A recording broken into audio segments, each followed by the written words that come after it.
The term dark night of the soul is often used to describe a period of inner crisis or transformation. It's a time when your sense of identity, meaning, direction, or purpose seems to fall apart.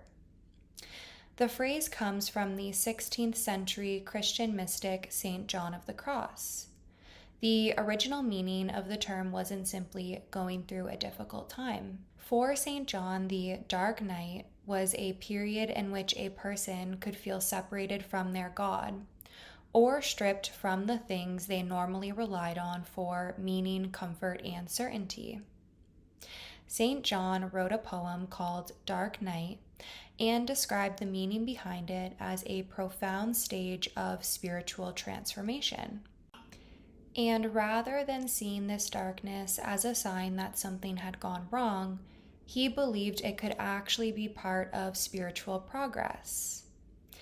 Although Carl Jung wasn't the person to come up with the phrase dark night of the soul, his ideas about psychological transformation, which include the unconscious, the shadow, and the unraveling of an old sense of self, can give us another way of understanding what may happen psychologically when the identity we've built no longer feels like it fits.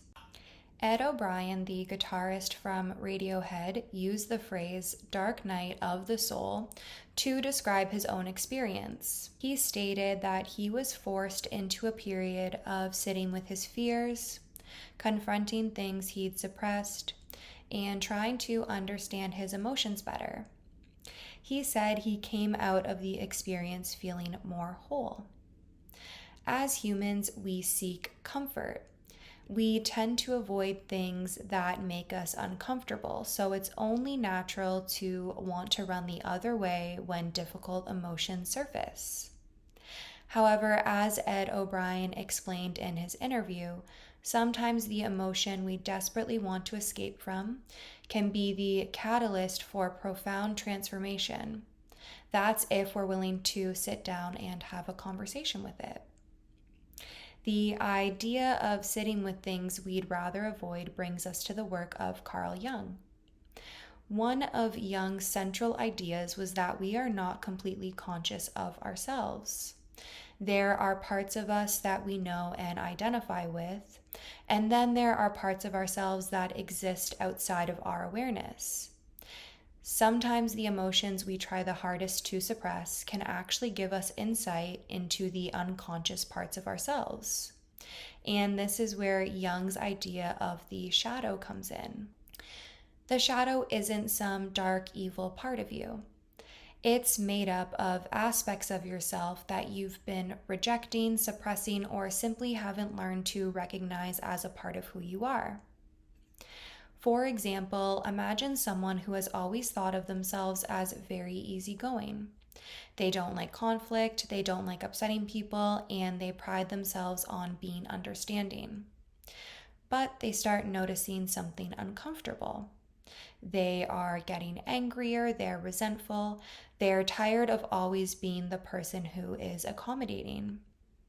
Their first instinct and thought might be, that's not me. I'm not an angry person. But Jung might encourage them to become curious about that reaction rather than immediately rejecting it. Those emotions might be pointing towards something they've been overlooking. Maybe that they've become used to putting other people's needs before their own. And this realization can create anxiety because the next question following it would be, who am I if I am not accommodating? And what does that look like for me? For Jung, growth wasn't about becoming a perfect version of yourself. It's about becoming more whole. And he believed that this was a lifelong process. He believed the way to accomplish this was to develop a relationship with both the conscious and the unconscious aspects of your personality. To merge them, he explained, is not without danger.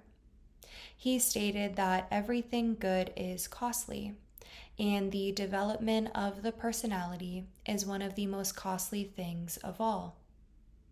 The persona is the mask you show the world, it is your public identity. And the shadow is the hidden parts of yourself that you reject. And as you begin confronting parts of yourself that don't fit the identity you've created, that process can be destabilizing. However, on the other side may be a more whole, fulfilled version of yourself. So, what does it actually look like to integrate these different parts of yourself? Let's go back to the person who has always seen themselves as accommodating. They've realized that underneath their easygoing personality is a lot of anger and resentment. Integration doesn't mean they suddenly become an angry person. It doesn't mean they stop caring about other people, and it doesn't mean they act on every emotion they have. Instead, they might start asking, why am I saying yes when I actually want to say no? Why do I feel responsible for keeping everybody happy? And what would happen if I did disappoint someone? And maybe tending to those needs means setting boundaries. They learn to say, I can't do that today, and they start expressing when something bothers them. They're still compassionate, they're still understanding, but now their compassion isn't coming at the complete expense of themselves. That's what integration can look like. You're not getting rid of the part of yourself that wants to accommodate others.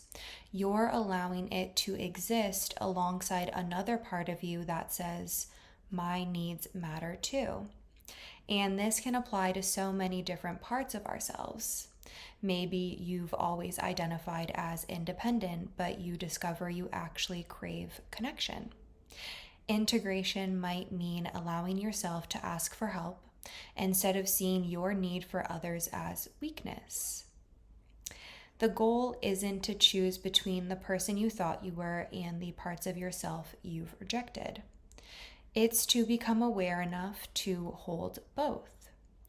Becoming more whole isn't about becoming one perfectly consistent person. It's about becoming someone who can hold the complexity of being human. And maybe that's what makes a period of transformation so uncomfortable. You're changing your relationship with yourself. And maybe you're not losing yourself. Maybe you're finally getting to the true you. Thank you so much for watching my video. I hope it helped at least one person.